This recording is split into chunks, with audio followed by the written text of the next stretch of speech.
Oh, you know what? I have to keep Are you checking interested in other where the cases of rights? people want to come in, right? That could be a job for your co-host. It's stunning. All right.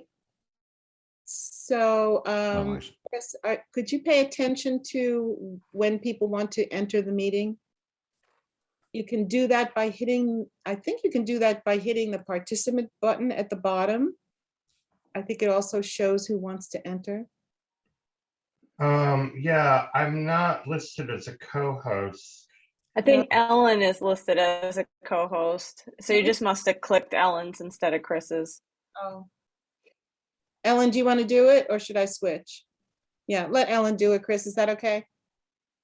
That's fine. Danielle's also listed as a co-host. Correct. Okay. Because I'm taking notes, it's hard for me with my screens to I be able see. to keep Okay. track. All right, that's fine. I don't care. I'm fine with that. Okay, good. So.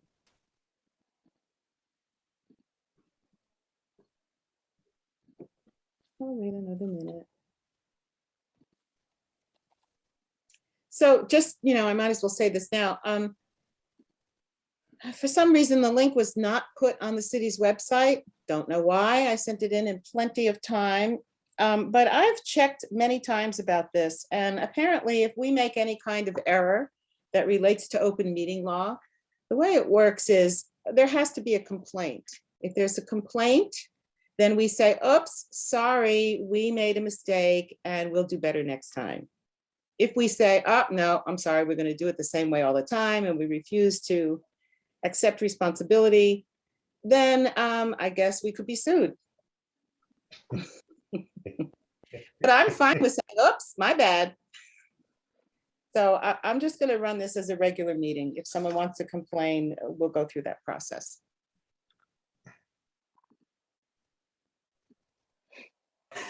I think as long as we don't conduct any business that we're voting on, that we probably will be okay. I think you're right, but you never know. So this is the way it is. I mean, we're a committee. We're not the US Congress. Would that we were. Okay, I'm going to open this meeting then. This is the Barre City Diversity and Equity Committee meeting. It's our monthly meeting. This is February 21st, 2022. Do people not have the, I always have my agenda. I'm old school. I always, like print it out. So I always have the paragraph, but some of you may not. If one of you does have our opening welcoming paragraph, if you wanted to read that, that would be great. It's in the chat. In the chat. Would someone like to read it?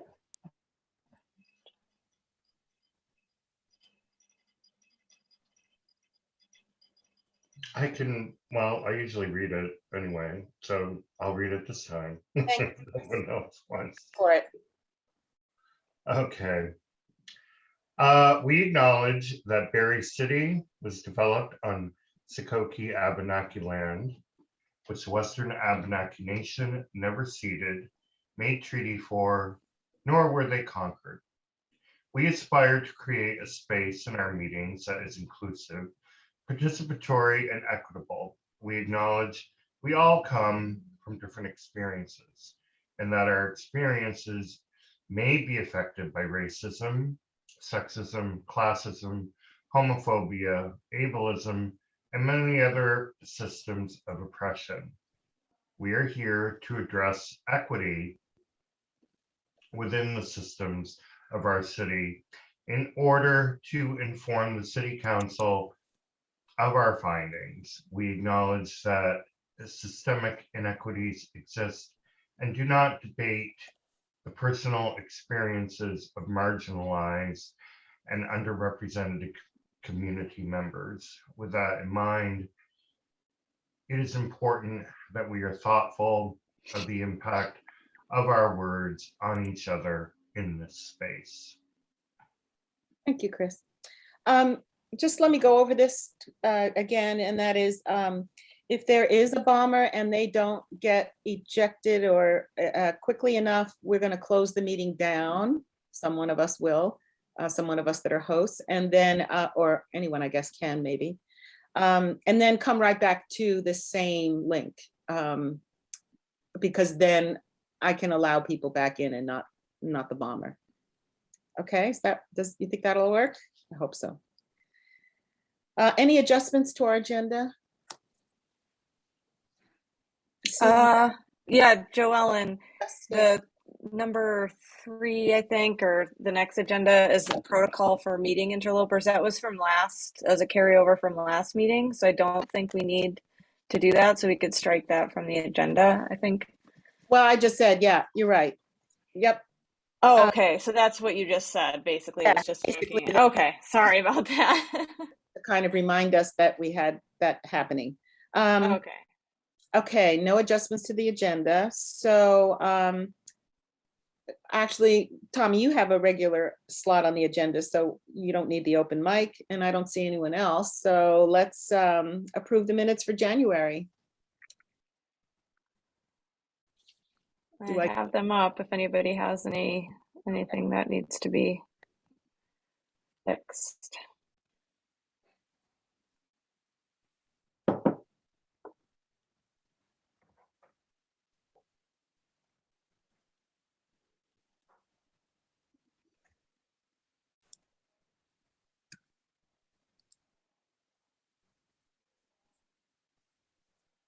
Okay, anyone have any changes? I would just suggest in the interest, since the meeting, the public does not have access to the meeting, that we table the approval of the minutes for January until our next meeting, so that, because that does require a vote. I think, correct me if I'm wrong, William, but a tabling does not require a vote, correct? Basically, I'm asking for an adjustment to the Okay, agenda, to remove that from the agenda and place it in the fine. Does agenda for the next meeting. that we do this one next week? I mean, next month? Yeah, any objection? Okay, thanks. So let's go to old business and just do our reports. And, you know, Chris, I never talked with you about this, so can I do the community education one?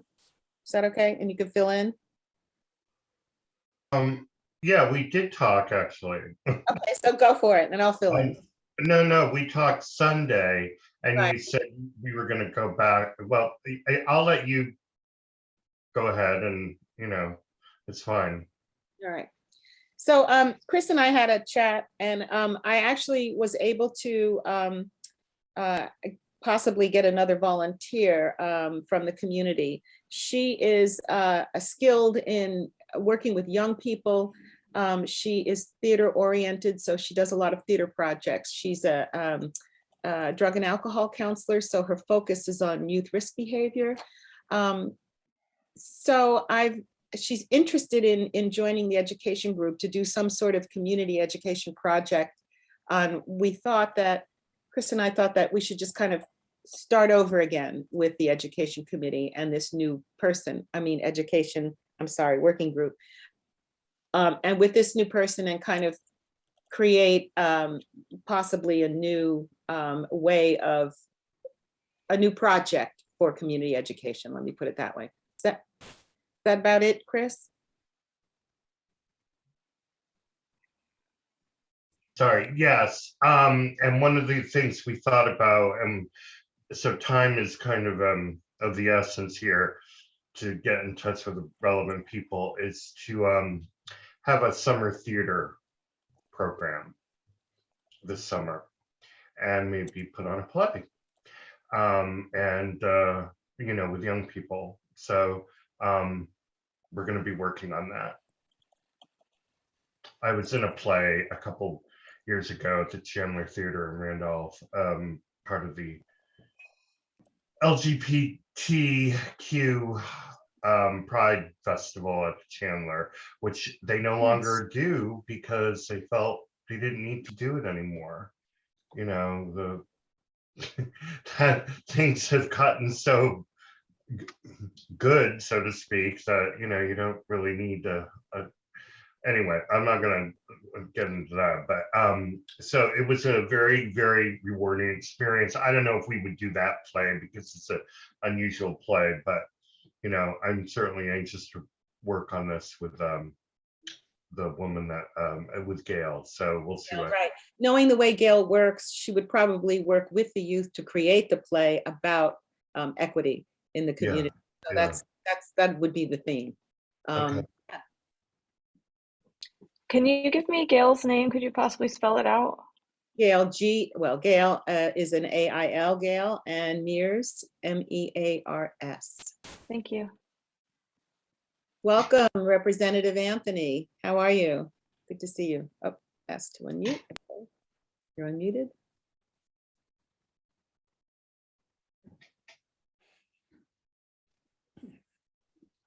Okay, Ellen or Danielle want to report from the Equity Impact Working Group? If you could do it this time, Ellen, that would be great. Right, and Svetlana's here as well. She's our member as well of that committee. So maybe Svetlana, you can help me. I'm actually not so prepared to do it, but I can say that we've got several irons in the fire. We're not only working on our presentation and fine tuning that at all times and other tools that we're developing, but we were about to meet with the housing task force, and they that fell through on their end. It was supposed to be on February 14th, and now it's going to be on March 14th. Is that correct? One of you, can you confirm that? Anyway, it's their next meeting, and so that we're pretty well prepared for that because we prepared for it the week before it was going to happen, but it didn't happen. We've also got, we're in conversation with a couple of other committees, the Cow Pasture Committee. We may meet with in their upcoming meeting, possibly in March. They've received a big grant and now, and so the chair, Jeanette Schaefer, is sort of talking with people about the equity impact assessment tool that she's studied it a bit, and then we'll come and meet with them. And the third one is escaping me at this moment. Anyone? Oh, we're back and forth with the Police Advisory Committee, right? Trying to, keep the thread there, that they're not necessarily, the thread is not very strong, and I'm just trying to say we haven't dropped the ball.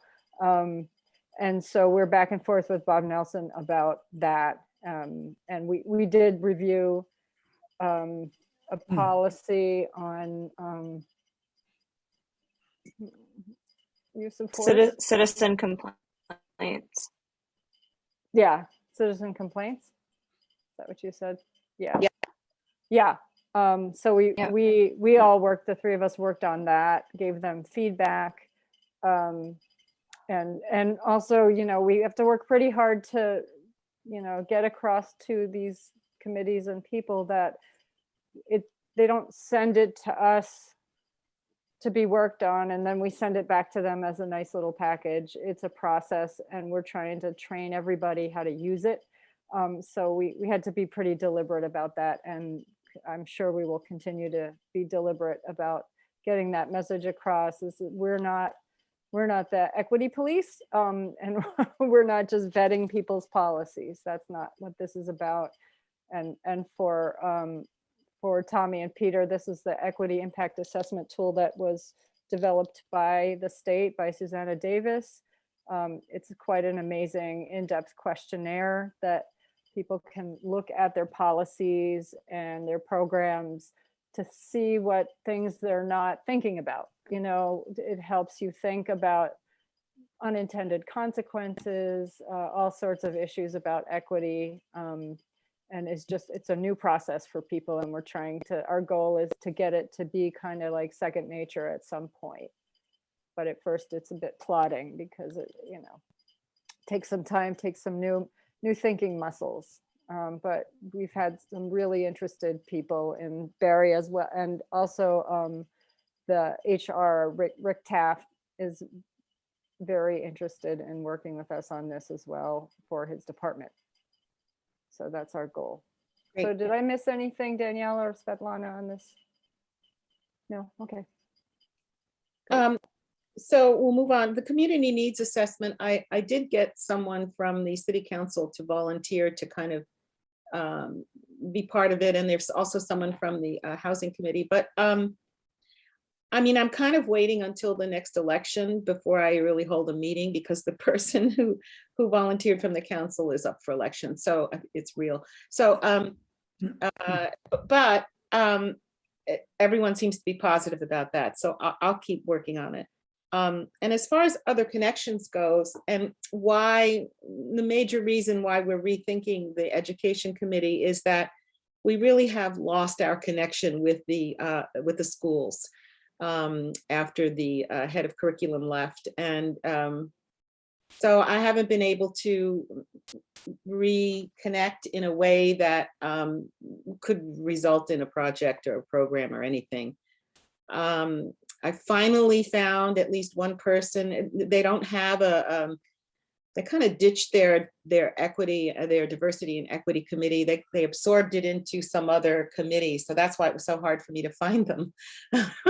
And but I have located a teacher that I know really well and who has actually worked when I was able to go to that equity, the diversity committee. She was on the committee. So I'm going to still pursue that too and see if we can't get something happening with the schools, because we'll need that. I was thinking actually of working with the rec department for the summer theater project. Stephanie's really good with new projects, so she'll probably like that. Does anyone have any other connections within the community that they want to talk about before we move on? Okay, seeing none. Joellen, Yeah. I think the last meeting, you said they were close to hiring. They did. They That did. they were close to hiring. Yes, they hired Mr. Vale.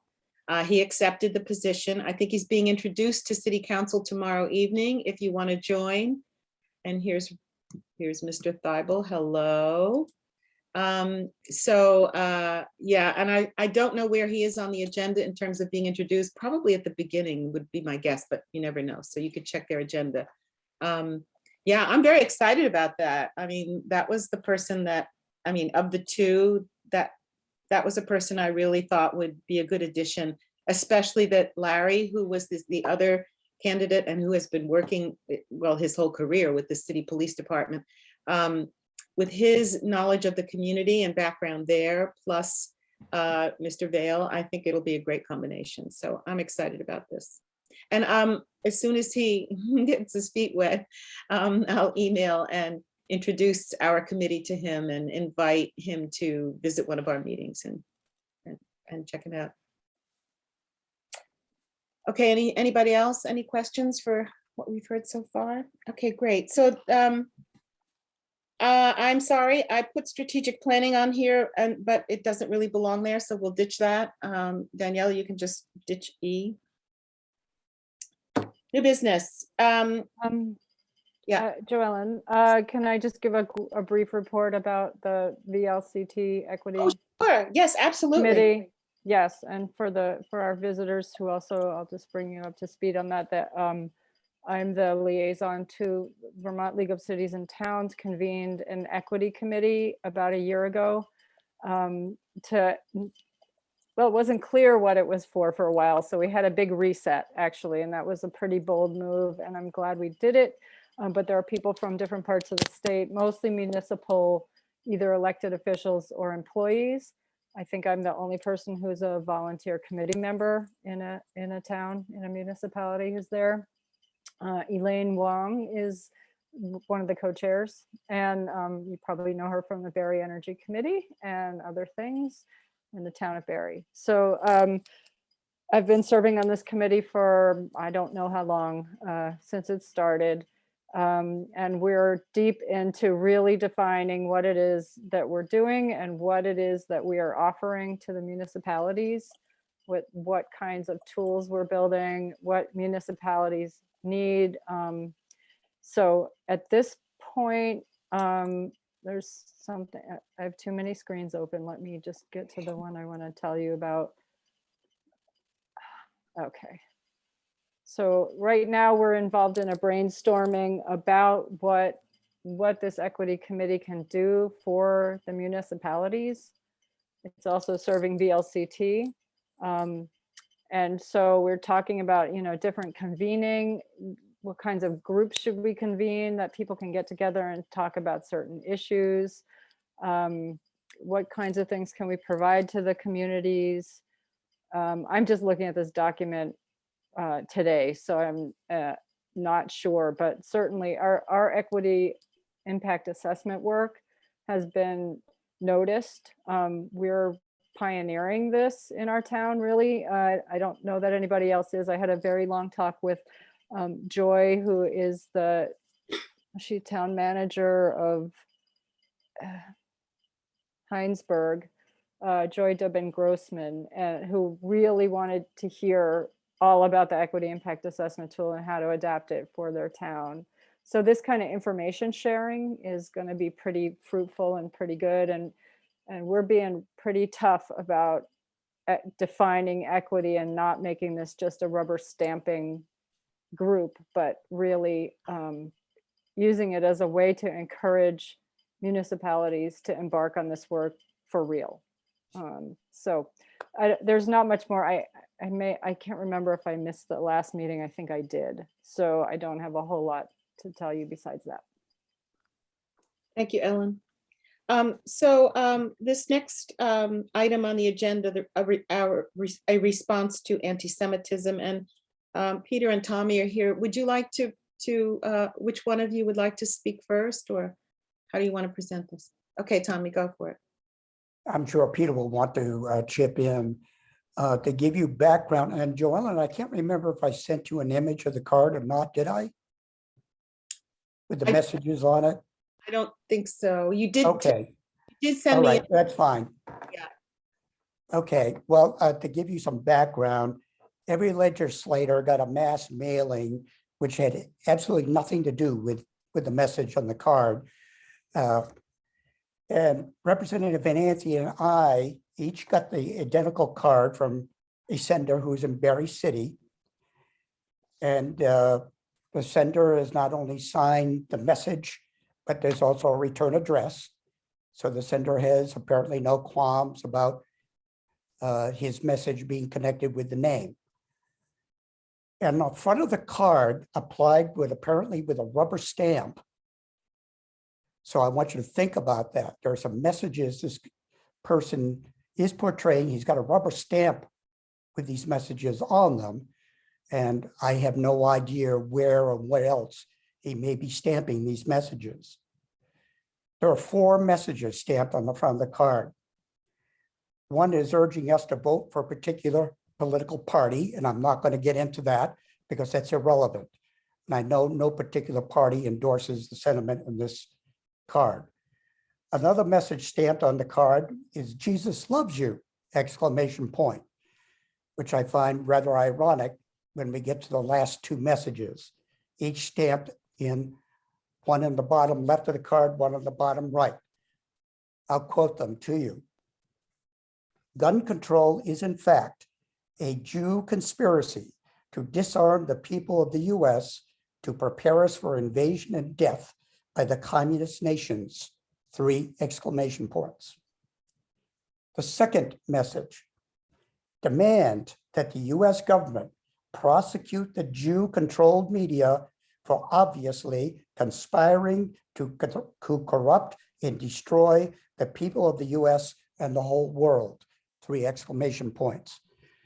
Now, thank you for inviting us to come and deal with this, because this is a person, again, who sent this through public mails with his name attached.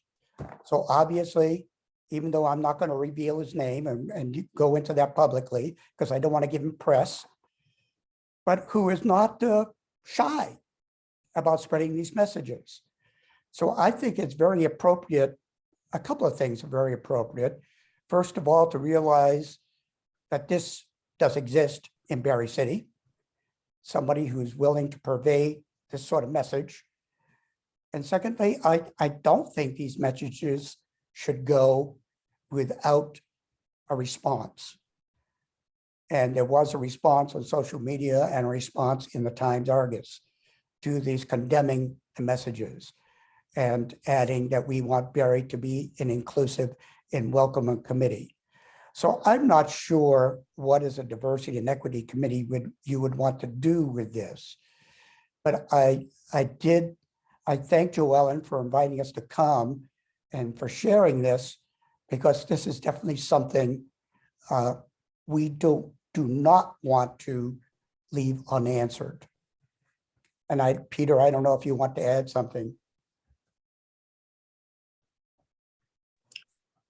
Only to add that we did, Tommy actually took the lead in this, circulated it through the local police department. And knowing, of course, that this is not a criminal issue per se, it's probably not even, doesn't even rise to the occasion of being hate speech, or at least not subject to any kind of sanction other than public opprobrium. Tommy, either I or Tommy, maybe both of us, sent it also off to our colleagues in the House of Representatives who preside over an equity caucus, and urged that if they thought it was appropriate, that it be forwarded off to the Human Rights Commission of the state of Vermont. Again, not thinking that somehow there would be some official, if you will, response focused on that particular individual, but just as a general awareness that obviously Berry City is home to some people who need to be called out for that kind of behavior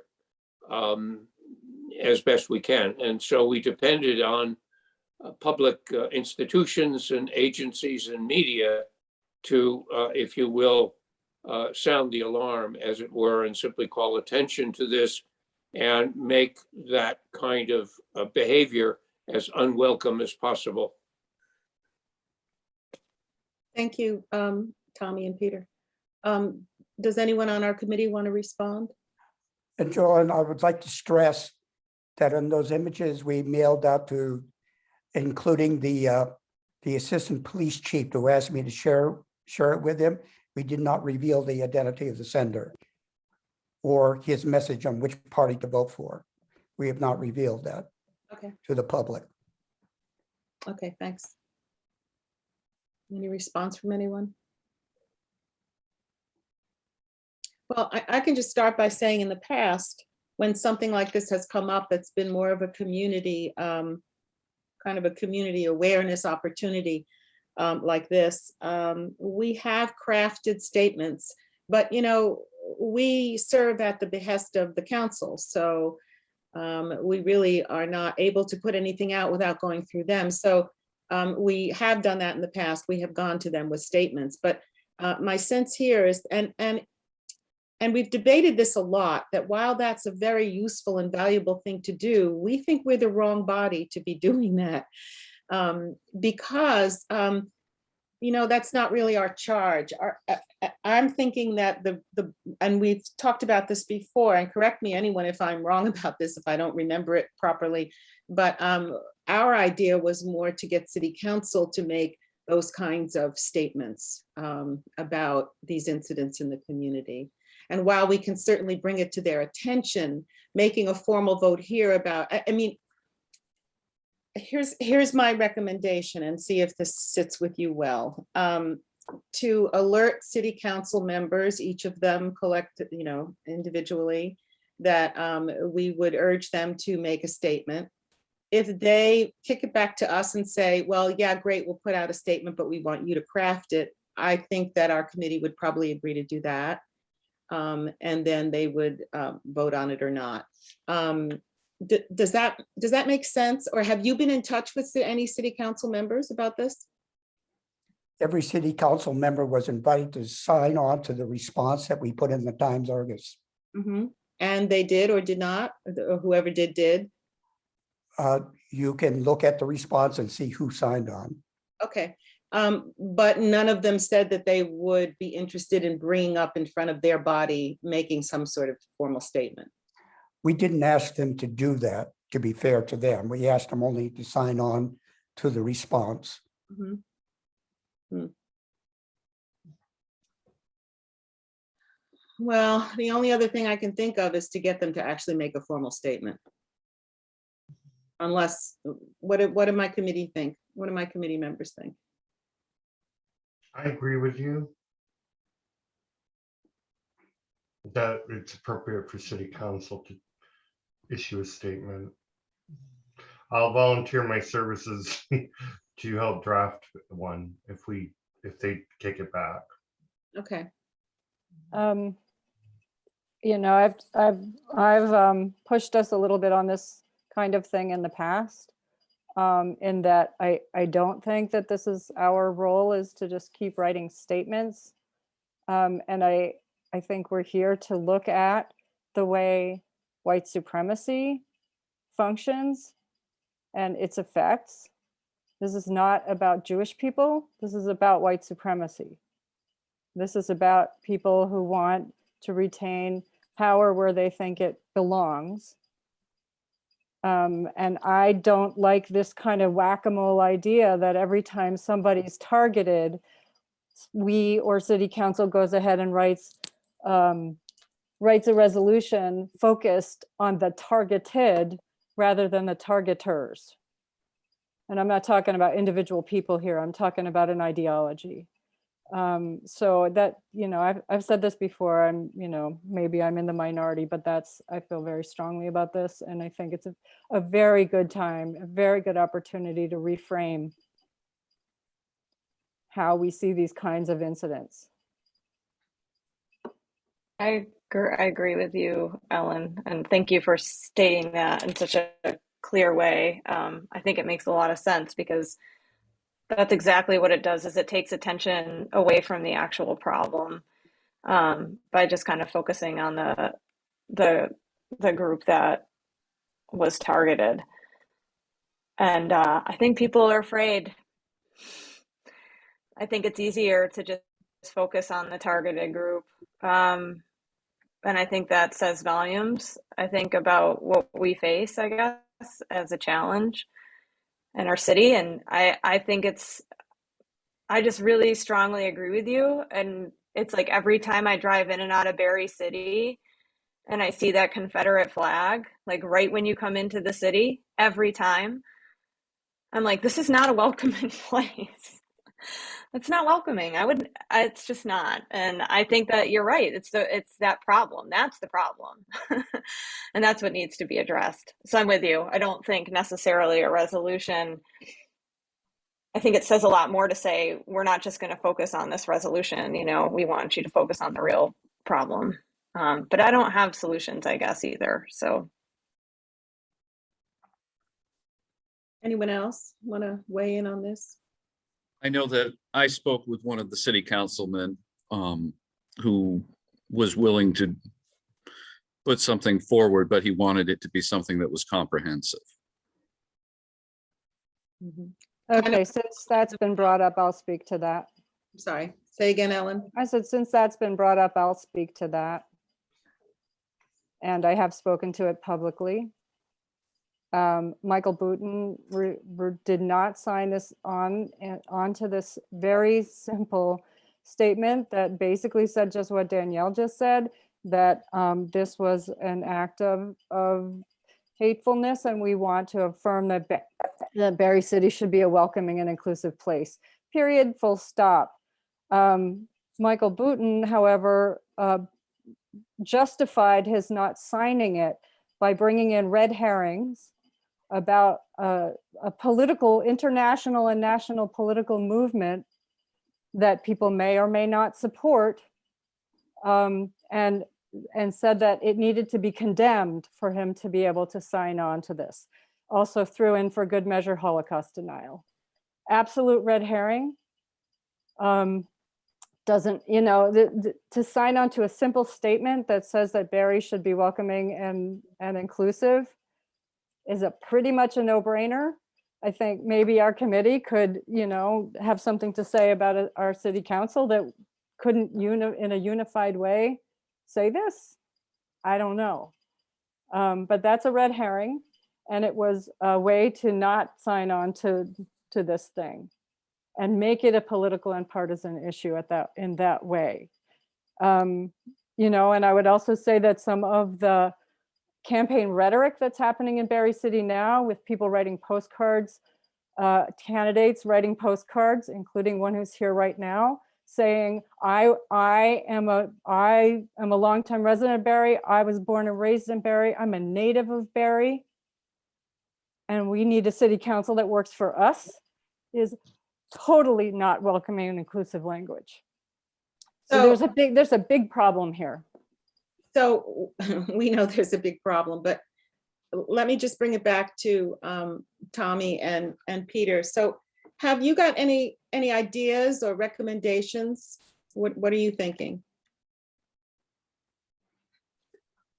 Yeah, Peter's more into city government. I'll let him deal with that.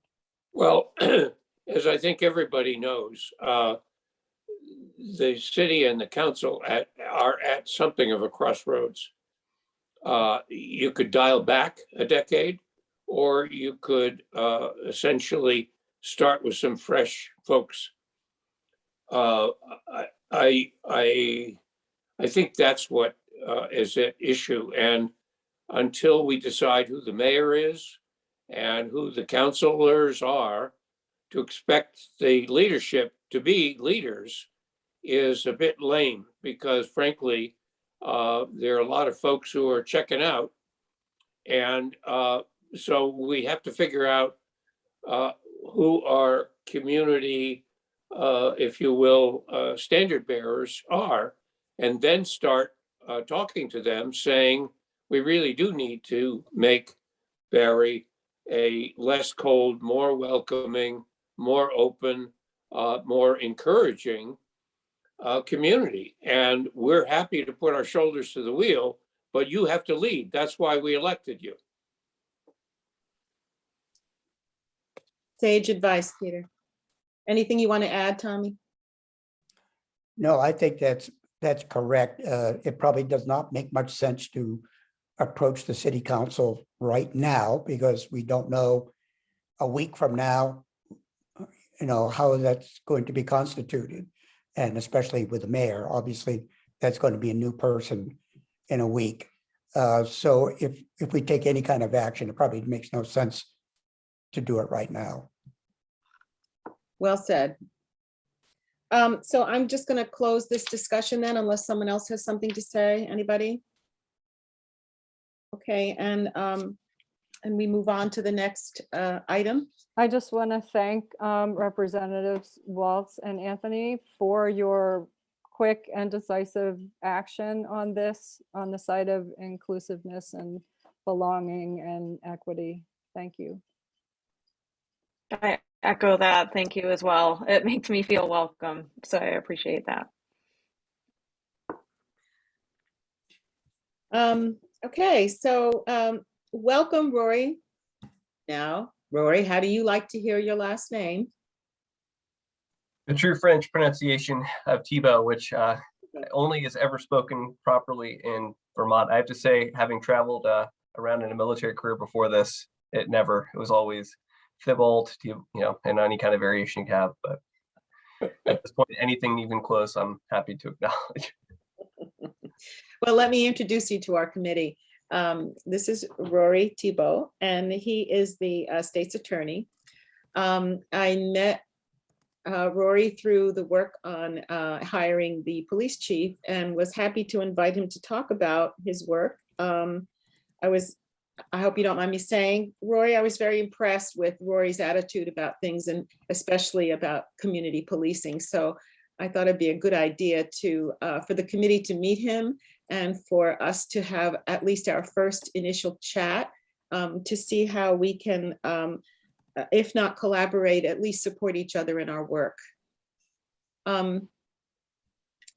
Rory, do you want to start just by? Sure. way- Well, yeah. So first, Joel, thank you very much for the invitation to be here. And I'll have to say, I didn't really expect being on the selection committee for the new chief would be a place to really, meet or make connections. But I really enjoyed working with Joellen, and the insight she brought to the questioning was, it's a voice and a viewpoint not frequently heard in the, hiring of your chief executive for law enforcement. So I thought that was a good move by the city manager, and I think it put both, well, especially the finalists, really having to think and answer in a way that they normally wouldn't for an interview, which was helpful.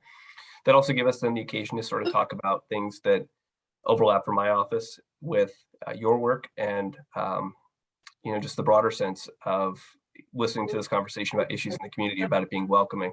The criminal justice system is frequently a place that's not very welcoming to anybody that comes through it. And it's a difficult place where public safety collides with other sometimes competing values. And there are many people who have a very traditional notion of what criminal justice ought to be and what it should be versus where I think Vermont is heading. The other point I'll make as a matter of introduction, I also serve right now as the school board chair of the Cabot School Board District, or Cabot School District. I've only been in that role as chair for the last 5 or 6 months, but before that I was a board member, and really my crash course in diversity, equity, inclusion was brought on by students, not by formal training or really anything else, but by our students who wanted to fly a Black Lives Matter flag and a gay pride flag on the school flagpole. So navigating that process with a community that has definitive political divisions. We have some very progressive and liberal thinkers in town. We have some that are much more traditional in terms of values and thinking. So navigating that and then producing some policy work to back up the initiative of the students was really helpful, and probably the most tangible way I've done this. In terms of my day-to-day work, I shared with Joellen, and I don't know if she shared with the committee, but when I came to office, I wanted to make sure that we had a set of office values, and I won't belabor all of the things that are listed there, but I think we realized, or I try to make sure my deputies realize, as do I, that we get a snapshot of people often at their absolute worst. Who they are standing in court is probably not a fair representation of who that person is in total or their potential. Likewise, there are many ways in which the criminal justice system acts to protect and safeguard victims of crime, who frequently can be people who are perceived as being different or weaker in the community than those who are wielding power.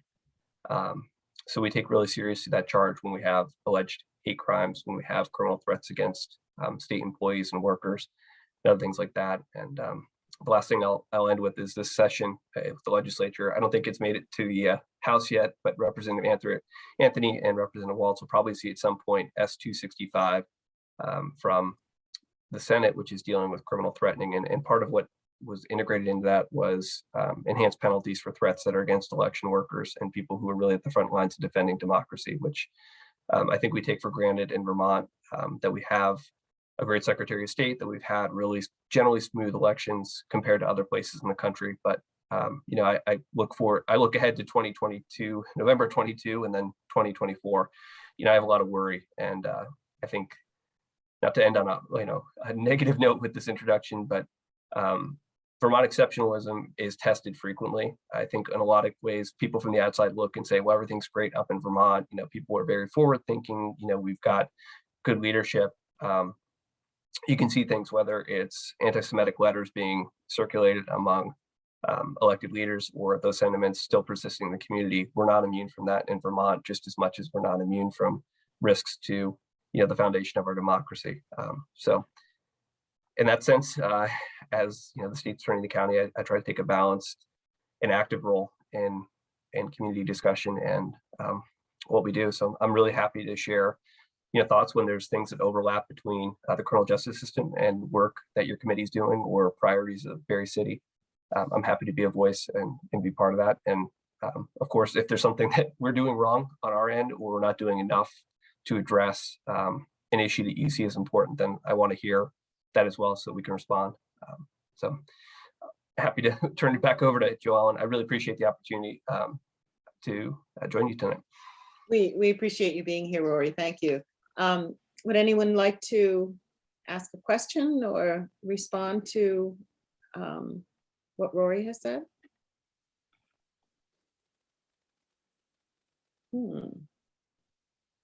Yes, Peter. Thank you very much, Joellen. I hung around because Rory and I go back a little ways anyway, at least in my legislative career. When I started in 2019, it was, pardon me, the beginning of a bit of tension between a faction in the legislature and state's attorneys who were trying to find a surgical way to separate, if you will, folks who deserve the big hammer and folks who need another door, so to say, whether it's diversion, whether it's some other kind of alternative to a serious incarceration. That is a tension that isn't going to go away. I just wanted to say that of all the state's attorney I have known, and I've been in Barre for 50 years, Rory is probably the most, if you will, open to a serious argument about the policy of discriminating, and I use that in the good sense, between somebody who deserves a little bit of, how shall I say, diversion, help,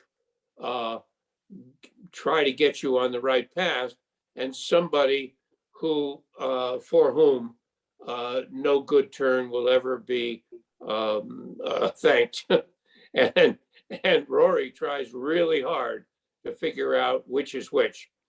His chief, I think what the right word is, a senior deputy, Kristen Gozi, who is a Barre City resident and a constituent, obviously, of mine, with whom I've had many conversations, trying to thread the needle between folks who really do, really should be able to demonstrate that they deserve to avoid serious long-term incarceration from those who do not.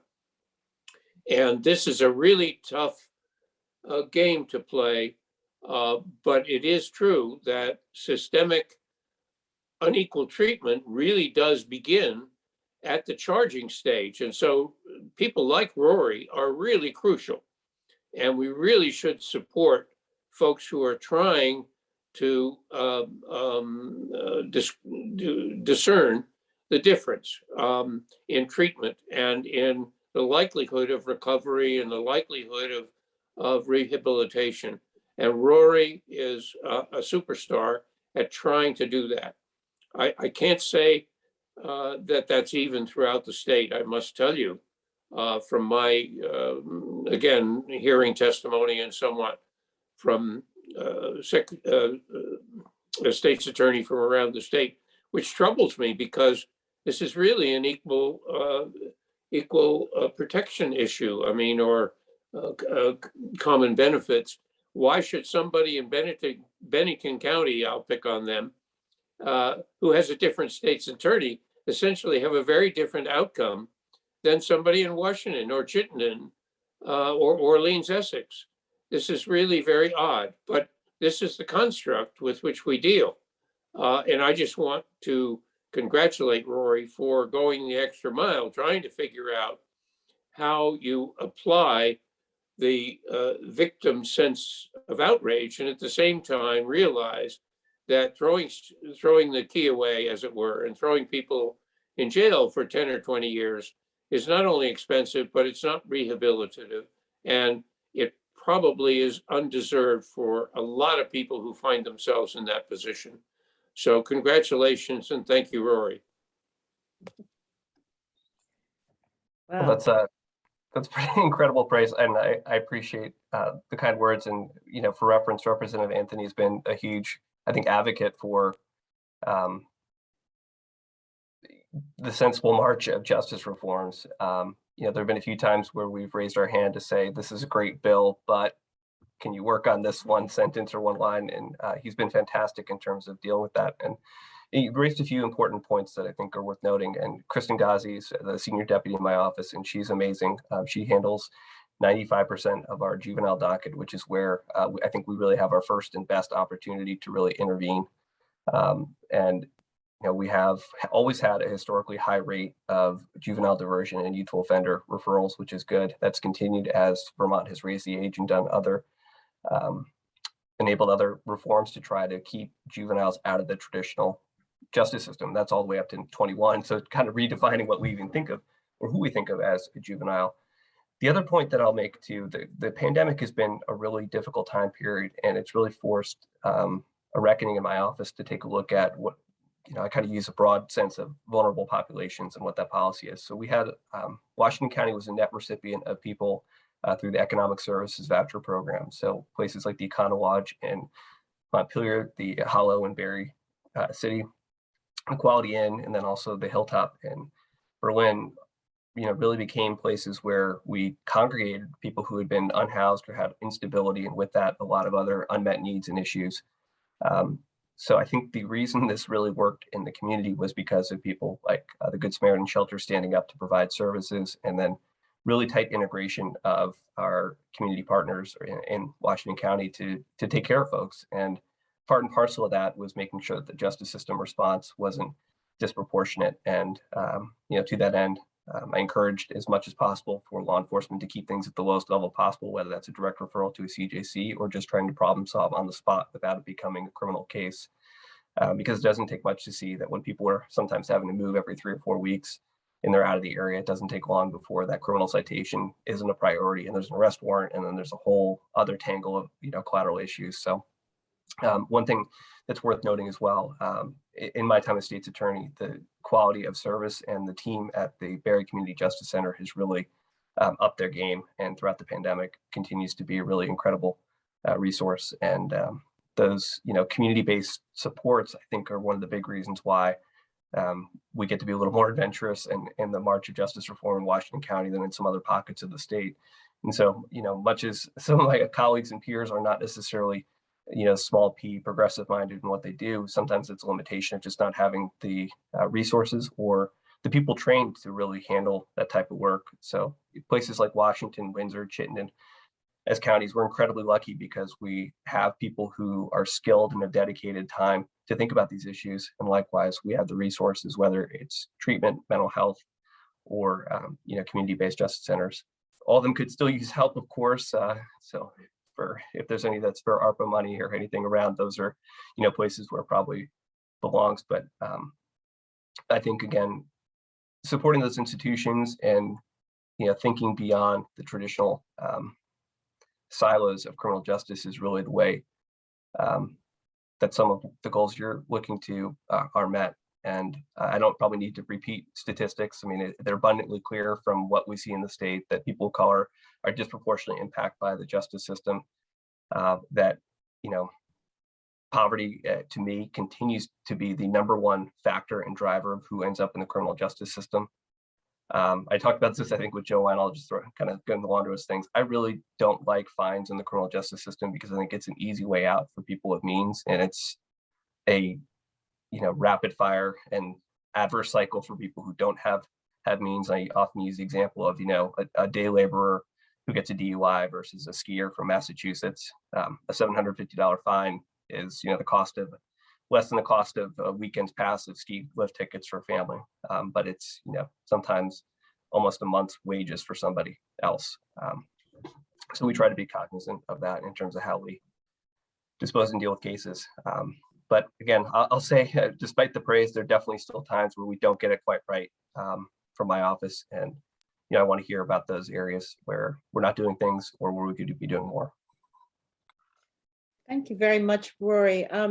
Likewise, if there is some sort of issue or some project that comes up that you think that we could help you with, you know, don't hesitate to contact us, and we'll do whatever we can.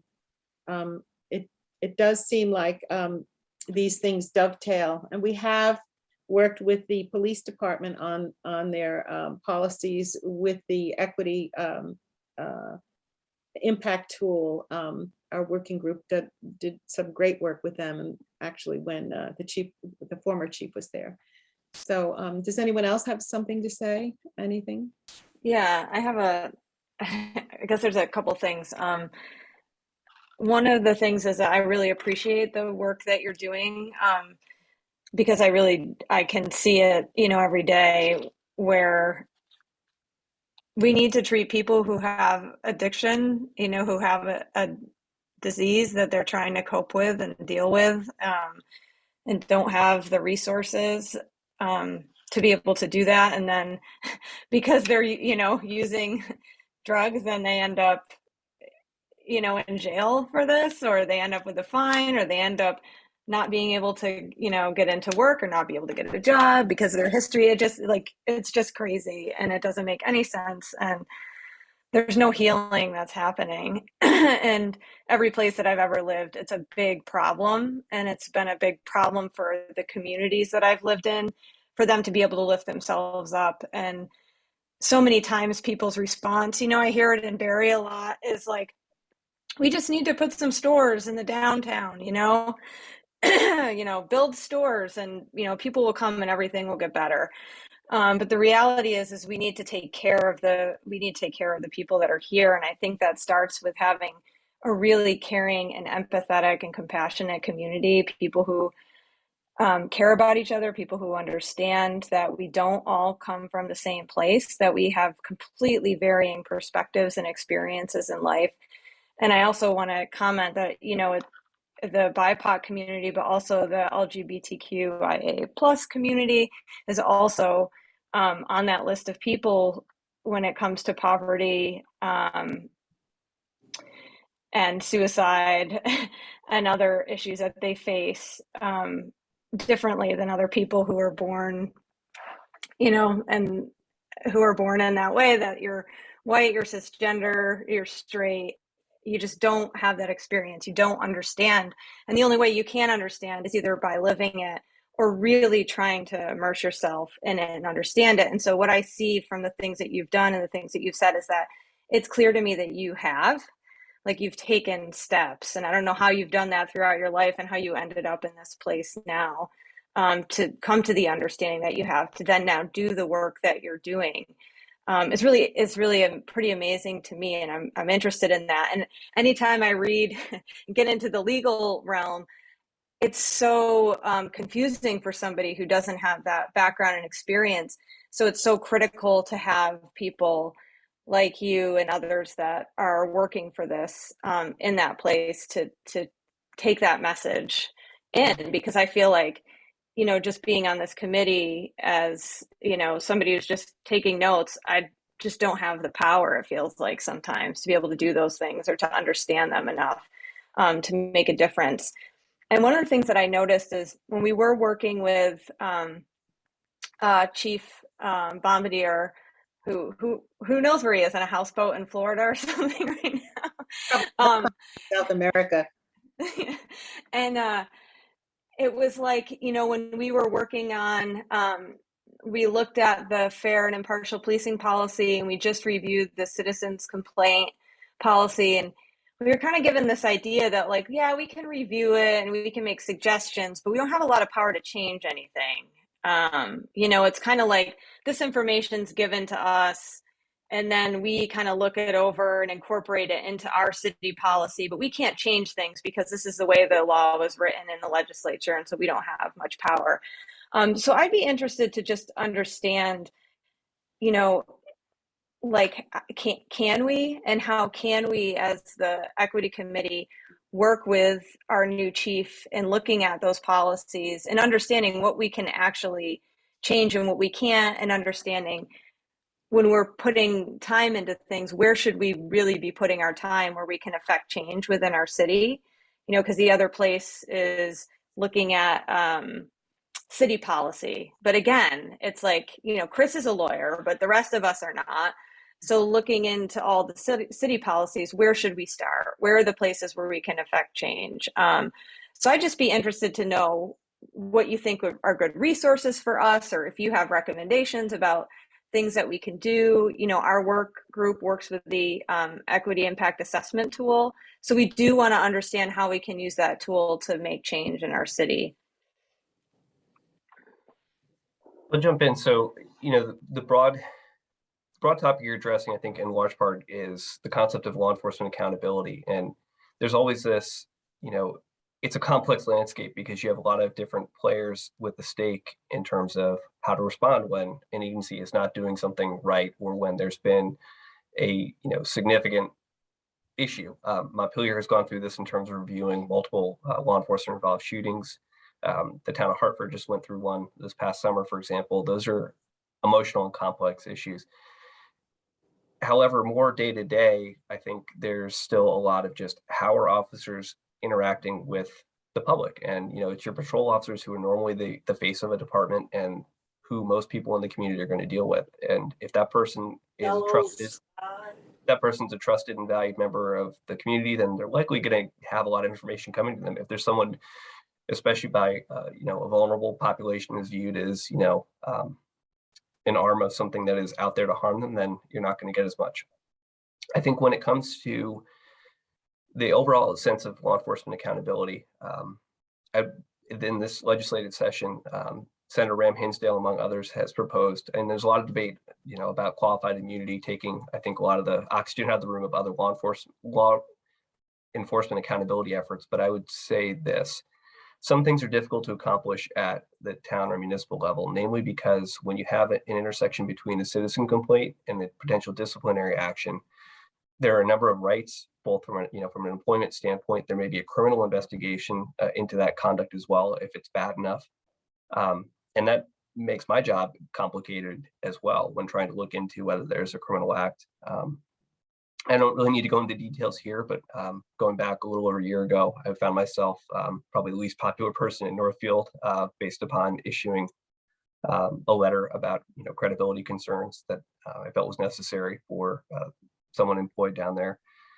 When looking at the state level, though, I'd say this: I think we have, again, I don't want to minimize the debate or discussion about qualified immunity, but I think there's so much more that really has a bigger impact on how we regulate the profession. First and foremost, misconduct in law enforcement under the Training Council purview gets split into category A, B, and C. So A are like substantive crimes, but B is really where a lot of things that impact people day to day come into play. So sexual harassment or discrimination on the basis of gender or national origin or race, religion. That all is category B, which shockingly under statute, someone cannot be decertified on a first offense of a category B violation. That's something I think is surprising, and this comes out of Act 56, which was passed in 2017. It's always one that hasn't really sat right with me, that there's a lot of really bad things that an officer can do that are just short of, a new, let's say, a crime, that basically get them a letter in their file from the Training Council, but they can just, even if they're fired in a local department, they can still pop up someplace else in the state. And I think that over time, we've seen that happen, that because of the shortage of qualified law enforcement in Vermont and really nationwide at the moment, you can have people with some really bad things in their record pop up. I won't go into too much detail, but Montpelier police, when they're looking to hire somebody, they found 2 or 3 candidates that had just some stuff in their background, and they asked me what I thought. And my informal advice wasn't my call, but my informal advice was run for the hills. I don't think you want to mess with that. And as much as you want to be fully staffed, you want to be fully staffed with the right type of people. So at the state level, I would say continuing to focus on these systems reforms are important. Ensuring that there's regionalized or internal affairs and a actual state managed or state maintained internal affairs system is important. Tim Bombardier, before he left, was really a big proponent of that as well. And informally, that's been set up where when there's an internal, significant IA investigation that could result in discipline or, something worse, that it be referred out to another agency. And I think that's important because with a small department like Barre or Montpelier or Berlin, people know each other, and even if you select a supervisor, the likelihood of that person still knowing the person for years or backing them up or working with them is very high. On the other hand, having somebody from, Newport or Brattleboro or Burlington come in and do an internal is, different, where you really can find somebody who's neutral or detached and doesn't, know that person. Final point I'd make for you as, a committee, what I'd encourage from a policy standpoint, and I imagine Berry City probably has, employment practices and policies, and I know there's all the basic stuff about, non-discrimination in hiring that I think every municipality or state agency has. But going beyond that, with the new chief, I'd recommend that, you really work to try to find people who don't fit the traditional law enforcement profile. So finding an opportunity or trying to recruit a person of color to be as part of the department, finding someone who represents the LGBTQ plus community would be important. And, not to say it's easy to find these folks in Vermont, or let alone in the law enforcement community. It's worth making that effort. And I think that really, and I'll answer one of your questions before, how did I kind of come to the perspective I have now? The answer might surprise you. Spending 8.5 years on active duty in the military as a prosecutor, defense counsel, and operational law attorney in the Army JAG Corps, exposed me to a lot of things. I worked with all kinds of people from incredibly diverse backgrounds, from different parts of the country. Some people, I worked with some international partners. It just gives perspective that at the end of the day, we all can learn from others when they're different from us. And to assume for a moment that, white men are the most qualified or the smartest in the room is usually not right. So that's part of my experience and how, I approach this. And I think having seen some phenomenal female leaders in the military, having seen phenomenal people of color in leadership roles in the military, less so for obvious reasons in terms of gay and lesbian folks, but that's changed as well in the last 10 years since Don't Ask, Don't Tell ended. It just shows that these organizations have benefited, and I'll use the military again. As much as there's all this, when Don't Ask, Don't Tell ended, for example, there was so much external view of, oh my God, the ranks are going to be disrupted, it's going to end things, it's going to cause chaos. It was really completely the opposite. What I think won out was, generally speaking, in most circumstances, the loyalty of working with somebody or valuing how they contributed to the mission or to the team was good, and it provided insight in a way that nothing else really could. And I see that having applicability to law enforcement. A diverse employee base or diverse base of officers is going to inherently, I think, cause some of those realizations at the personal level to come. And it can't eliminate all biases, and it can't eliminate every implicit bias, but it can certainly help people understand that because someone is different, they're not something other or foreign or to be feared, that they're, everyone contributes in their way to be part of a team. And so I would emphasize for your work that really creating a culture within your law enforcement community that is diverse, celebrates diversity, and recognizes its value, both internally and externally for the organization, would be the best place to spend time. And then work with your legislative delegation about some of these, state level and high level systems, because as I've seen with 7 different agencies in Washington County, we're lucky to have generally good agencies, but they all sort of operate as an island, and it's only because of the good graces and the cooperation between chiefs that this information gets readily shared. I think we still have a long way to go at the state level. Yeah. Well, just so you know, I don't know if you caught this, I don't know if you were at the meeting during this time, but another person that I met during our efforts to hire a chief was Rick, our HR person, and our working group is going to be working with him to bring that tool, that equity impact tool, to that process. And something I realized, and he and I are going to work on it together, is also training. I'm thinking that it would be excellent to get some additional training in equity, and to, instead of have this standalone kind of training that only one agency goes through, or just the police have this, to have it be a community-based one, so that it also operates as an opportunity for police and other staff people in the city to meet and work with community members. So hopefully that's something that can come to fruition. But anyone else have something to say? Rick, thank you so much for coming. We really appreciate it. And this is a good introduction. And like I said, two-way street. Anytime you need some support or just to kick something over that you've been thinking, about, that we might be able to help with, don't hesitate. Yeah, thank you very much. And it's great to have these conversations, and I enjoy it. And the day-to-day of just doing arraignments and hearings in court can be a little bit, I don't want to say monotonous. There's always something interesting going on, but I really love the people under this of getting to talk about what we're doing and why. And it's I'll say this, I'm going through select board elections and school board elections and all that kind of stuff up in Cabot right now, which is even smaller community than Barry, of course. And what's frustrating is sometimes we don't get to really hear what's driving, decisions or what makes people tick. And so I enjoy being able to share that insight. And likewise, I'm glad that it's a two-way street. And anytime you have questions about what's going on in the justice system or whatnot, I'm happy to be a resource to you. Great, thanks, Rory. Svetlana, were you going to say something? I just saw you came off mute, so. Oh, I know we're running out of time. I just wanted to say that I think it was great just listening to this conversation, because I think that nationwide it's being recognized that, when you change the criminal justice system, and also that like giving people access to housing, healthcare services, and divert them from the criminal justice system doesn't only, save money, but also actually transforms people's lives. Because I think that when we talk about our target population for this committee, which is underserved populations, right? Issues, not just issues of racism, but also issues of poverty, right? And just unequal access to resources. I mean, that's what I think. What is equity? It's when not everyone has equal access. So I think that, I personally think that we just don't do enough with the criminal justice system. I think that really, even like this committee, I think we could do more.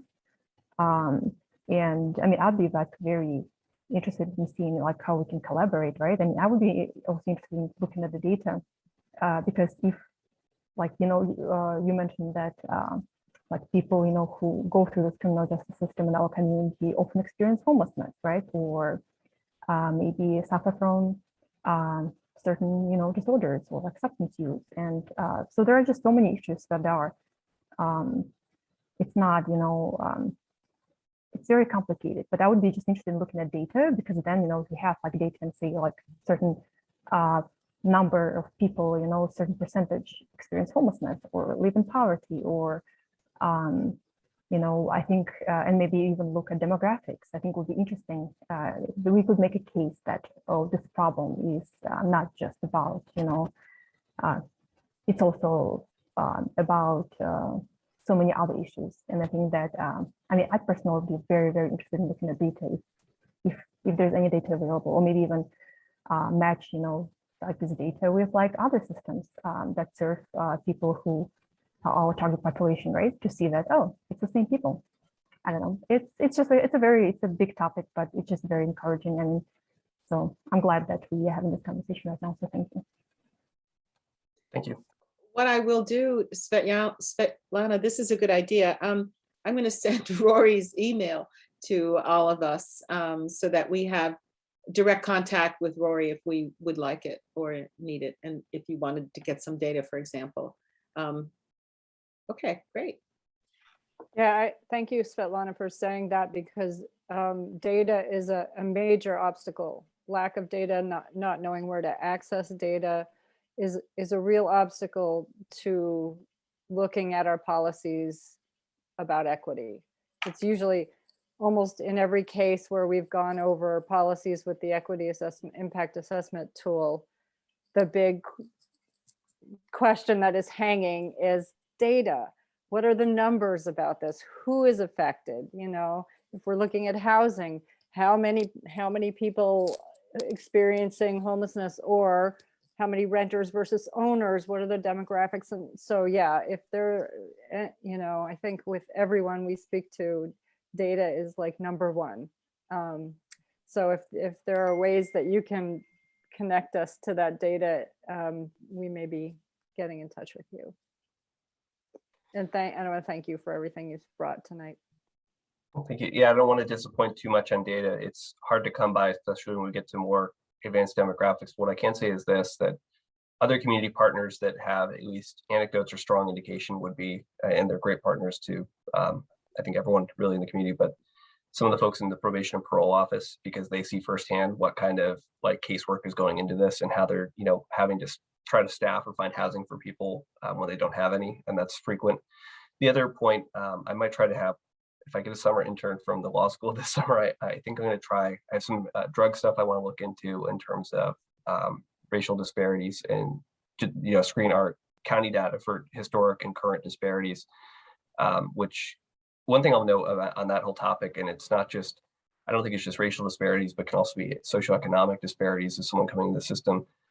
We're a system that tends to respond based upon, an increasing sort of quantum of what you do when you're coming back again and again. And I think that there's a lot of the criminal justice issues are compounding. So once you have a felony conviction, there's a lot of things that are foreclosed, employment opportunities. And if you, add that to somebody who already has a lot of headwinds in terms of opportunity or whatever else, that can just sort of become a bigger problem over and over and over again. So something I want to look into is this kind of concept of compounding and how that, how we deal with that meaningfully in the justice system. The other piece of it is, the only way we really have a snapshot of who has what or what resources are among the population coming into court are public defender applications. And I would say anecdotally, 9 out of 10 times when people apply for the public defender, they're doing the minimum copay, which means they're, making at or below, poverty level wages or have virtually no disposable income once they account for taking care of their family or themselves. And so that's, that is one great shining part of Vermont system, is that we have a widely available and effective public defense system. But that said, it's incredibly, I don't want to say oversubscribed, but it's very, very highly utilized, which I think, speaks to that point that, of who we're dealing with. And that ultimately, and this is something I've said before, I think at my candidate forum a few years ago, when I think about risk reduction, it's often not, there may be a punitive component where someone is going to have a jail sentence depending on what's going on, but really the bigger question of how you reduce risk or ensure they don't come back and have some sort of meaningful change is what's changing the status quo from the day they walked into court.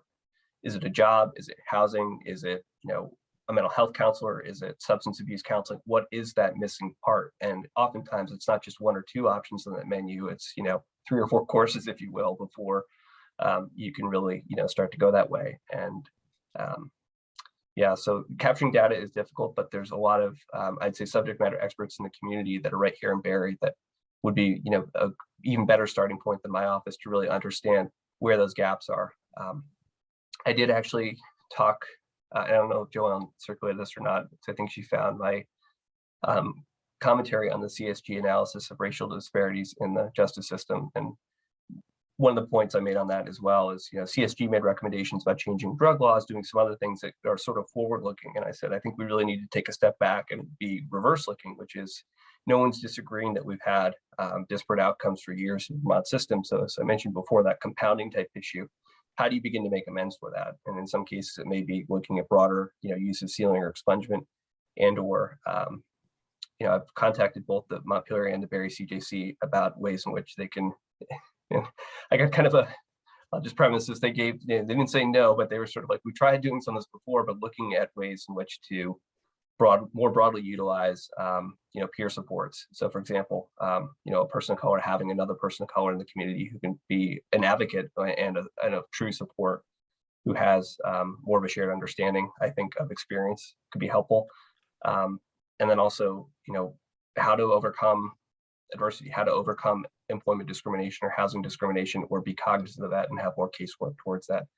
And, I think that's really, I think how we deal with past adverse impacts to the justice system going forward is as important as transforming the system. And I think that unfortunately that's part of the conversation that gets left behind a little bit too much. And not to say we always like new shiny legislation, but there's a lot we need to do to sort of deal with the historical impact of some of these decisions. So that's, sorry for being long-winded, kind of hijacked where you left, but that's where my focus on data really is right now, kind of looking at these things in the past and how to not repeat the same mistakes or mitigate the impact of those issues going forward. It sounds like we have a bright future together, your office and us. So any other comments or? Okay, seeing none. Thank you so much. Yeah, thank you, Rory. This was great. And thank you too, Peter, for good to see you. Before we adjourn, does anyone want to say something for a roundtable? Okay, I'm looking for a. Oh, sorry. I wanted to say, just thank you for Ellen and sharing her voice and her knowledge.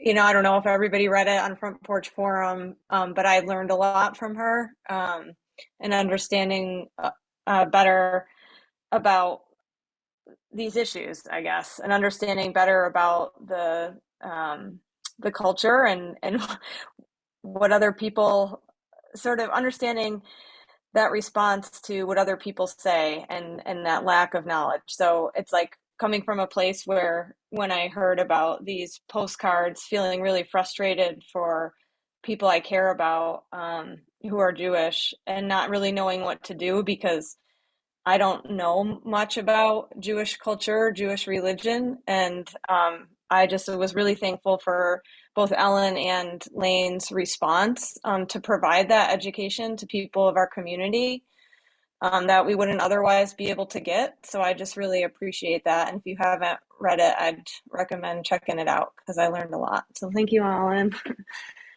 and I support you. We support you.